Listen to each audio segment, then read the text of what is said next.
On se retrouve avec Elmer Loguenec. Donc Elmer, bonjour. Salut. Dis-moi, pour tous les fans de Catch Club qui ne te connaisseraient pas, est-ce que tu peux te présenter rapidement? Ouais, bien sûr, ça fait bientôt 7 ans maintenant que je fais du catch. J'ai, comme beaucoup de fans de catch, je suis fan depuis que je suis tout petit. J'ai perdu un peu ça de vue quand j'étais jeune parce que les grands frères à la maison... Ils avaient décroché, donc du coup c'était pas moi qui choisissais la télé. Pas le choix. Les grands frères ils choisissent et j'ai redécouvert ça un peu plus tard dans mon adolescence. Et ça a été la claque en fait. Je me suis tout de suite dit j'ai envie d'essayer ma chance. J'ai toujours pensé que j'allais faire quelque chose de pas commun, de différent en fait. Et je me suis dit ça, je sais pas, ça m'attire, j'ai envie de voir ce que ça donne, tu vois. Et avec au départ une idée très, très négative du catch français, comme beaucoup de fans de catch américain en fait, je pense que... C'est pas faux, ouais. Voilà, en plus à l'époque, c'est vrai que c'était pas folichon ce qui se passait sur les rings français. Puis au final, de fil en aiguille, j'ai croisé un pote dans ma ville, un pote d'enfance, qui faisait du catch et qui m'a dit ça te dirait pas d'essayer. Alors à l'époque, pour t'expliquer, j'étais obèse, je faisais 115 kilos, donc... c'est pas l'image que j'ai du catch, tu vois. Donc je lui ai dit, c'est gentil, j'avoue que ça fait partie des trucs que j'aimerais bien faire, mais je m'en sens pas physiquement capable pour l'instant. J'ai pas envie d'exposer ce corps-là au public. Donc j'ai commencé les régimes, j'ai perdu 35 kilos, je me suis fait opérer, tu vois, on m'a enlevé de la peau. Ok, ouais. Et j'ai commencé une petite rééducation et quelques mois plus tard, j'ai attaqué la formation de catch dans une petite structure qui s'appelle la FPWO, tenue par El Matador. Très vite, on s'est rapproché de l'APC, qui est une des grosses structures aujourd'hui en France. Voilà. Après, j'ai fait des choix qui ont été culottés. C'est que j'ai eu mon diplôme au bout de 6 mois que j'avais commencé le catch. J'ai stoppé mes études. Je ne conseille pas à tout le monde. Je me suis mis pendant 2 ans vraiment à fond dans le catch. J'avais fait ma formation en alternance, donc j'avais le temps de voir venir. Pendant 2 ans, je me suis mis à fond dedans, à base de 5 entraînements muscu, la diète. Tu t'es dit maintenant c'est ça, quoi. 4 entraînements catch par semaine, j'allais à Nanterre. Moi, je suis dans le sud de l'Essonne, donc si tu veux, j'avais 1h30 par jour aller, 1h30 par jour retour. Le mec me dit, putain, il en veut ce petit, il vient de loin. Pay your dues, c'est comme ça, c'est comme ça. Ouais. J'ai cravaché ma gueule, les anciens ont commencé à croire en moi. J'ai eu de la chance parce qu'en 9 mois, j'ai eu mon premier show pro où vraiment j'ai été payé et tout. C'était une petite paye, mais bon, c'était le début de quelque chose. Et donc j'ai commencé, voilà, j'avais commencé la formation en avril. Je crois qu'en décembre, j'avais mon match suite à un désistement parce qu'il y avait une blessure. Tout de suite, j'ai eu ce kiff total, quoi. J'ai eu cette accroche avec le public. Les gars m'ont dit ouais, il y a un truc à faire et j'ai pas lâché.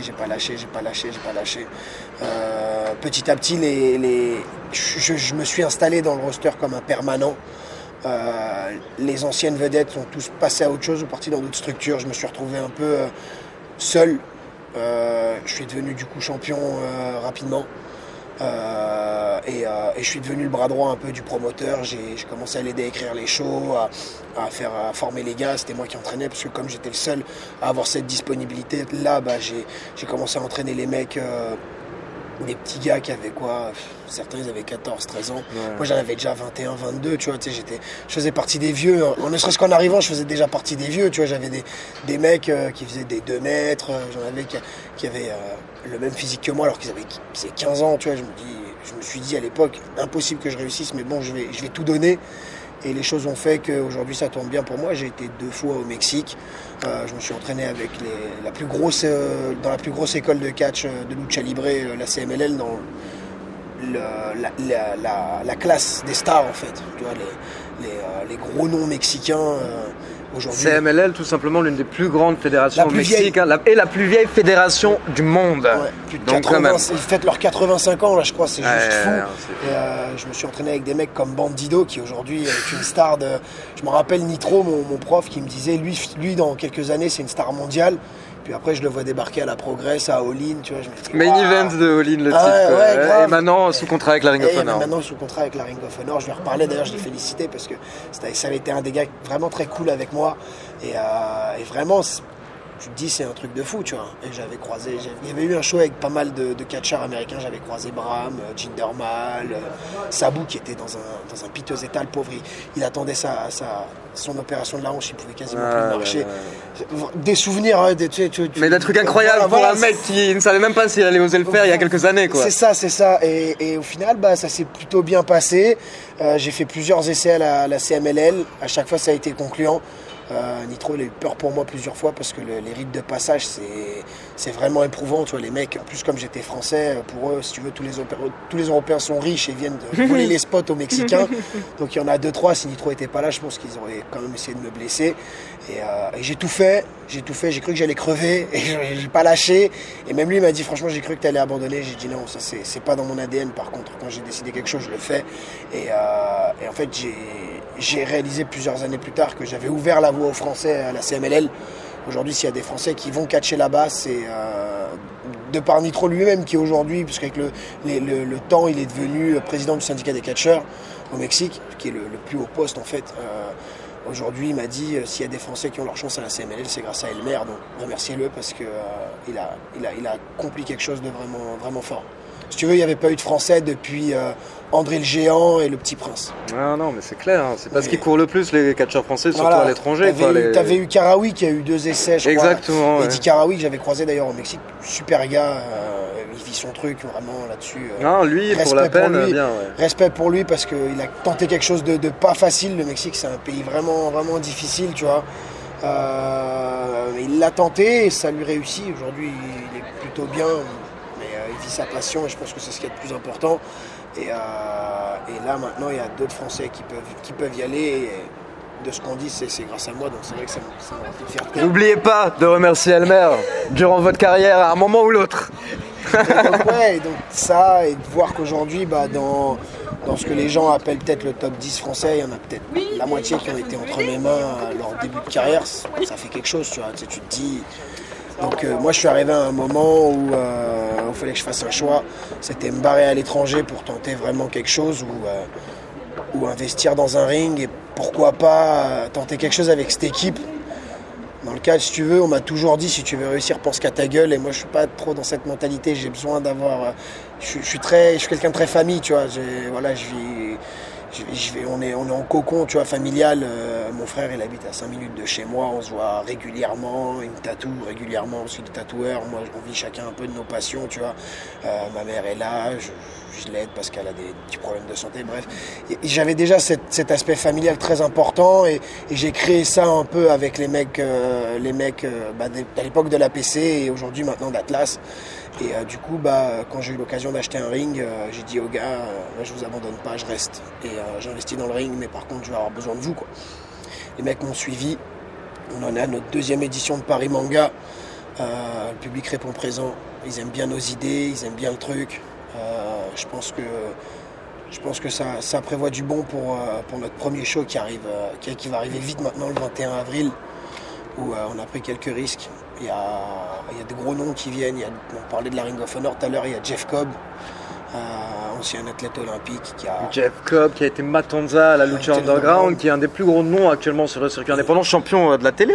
Champion TD à la Ring of Honor, champion PWG, il a battu Walter. Exact, c'est vrai. Il a gagné le Bola aussi, donc vraiment, moi je l'ai connu en Angleterre il y a quelques années, et le courant s'était bien passé.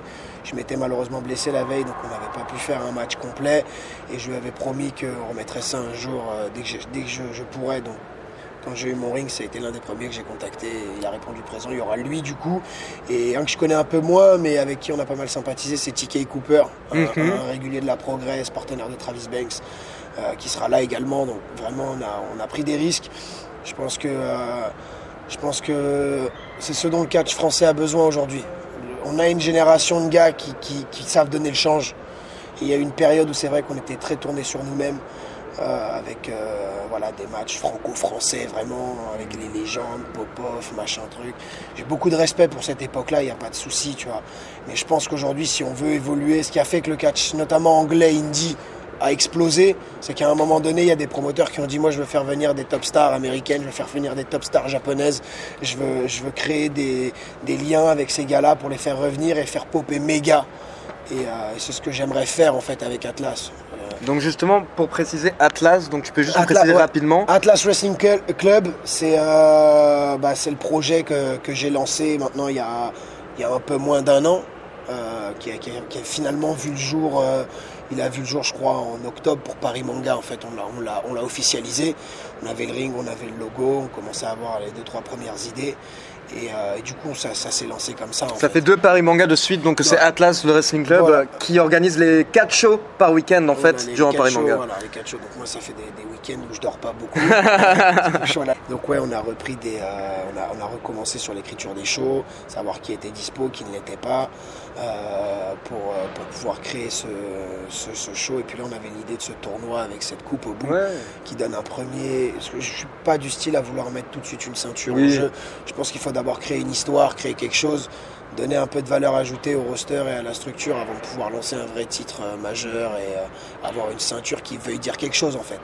Et donc voilà, j'ai des accords avec quelques structures étrangères comme le Portugal ou l'Angleterre, avec qui on va faire régulièrement des échanges pour que mes gars puissent voyager et que nous faire venir des gars qui ont une autre façon de catcher.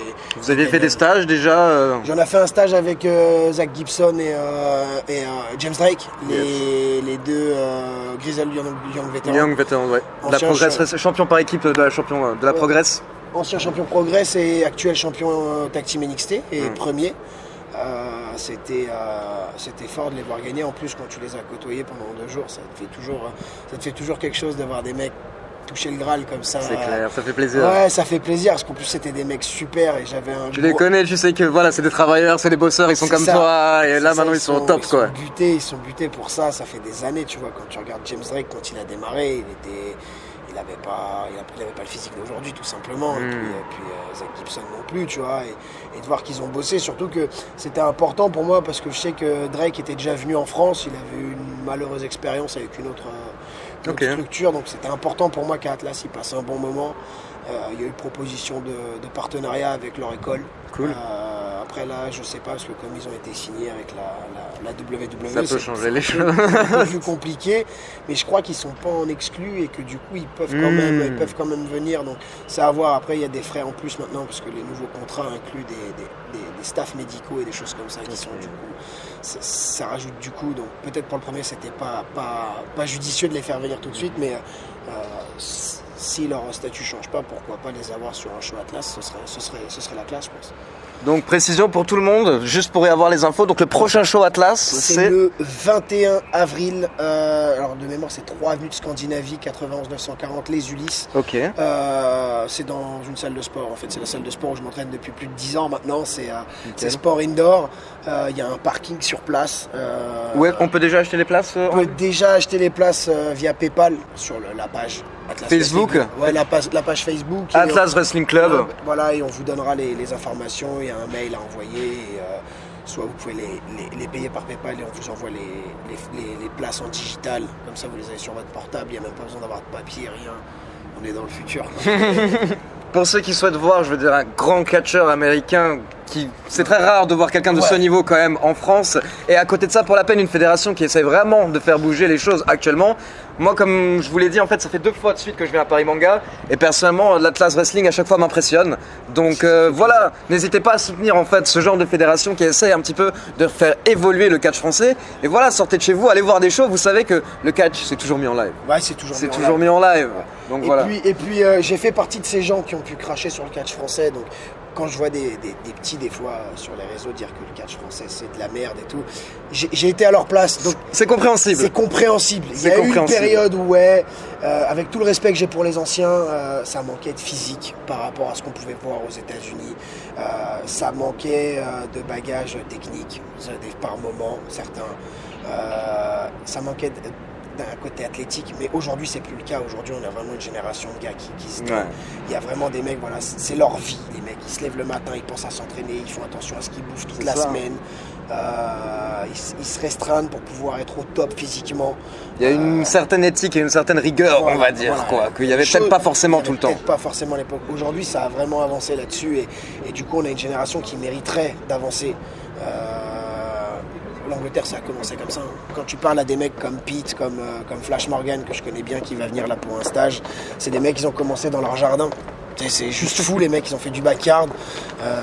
C'est ce qu'il y a de plus mal vu dans le monde du catch quand tu connais, tu vois. Les mecs ont commencé par ça, ils ont fait ça pendant pas mal d'années, ils se sont détruits la santé très certainement sur des trampolines et sur des rings faits à l'arrache. Et aujourd'hui, les mecs, ils remplissent des salles de fous, ils ont fait Si vous pouvez, il y a quand même plutôt des écoles avec aujourd'hui, il y a des bonnes écoles. Il y en a plusieurs maintenant en France. Il y en a plusieurs en France. Il y a plusieurs écoles en France. On a même des écoles pas loin, en Allemagne, en Angleterre, chose qu'il n'y avait pas avant. D'accord. On a la chance de voir le catch indie et le catch européen vraiment évoluer et créer sa propre marque. Et je pense qu'en France, on a quelque chose à jouer parce que pour avoir fait pas mal de pays en France, en fait, tu réalises que la France a un nombre de shows incroyable en France. À l'année, c'est l'un des pays qui en a le plus. Ouais, vraiment. Il y a quelque chose à faire en France. Merci Almer d'avoir été sur Catch Club. Et merci à toi. On transmettra les résultats du prochain show sur la chaîne. Merci beaucoup pour l'invitation. À bientôt. Et à la prochaine. Yes.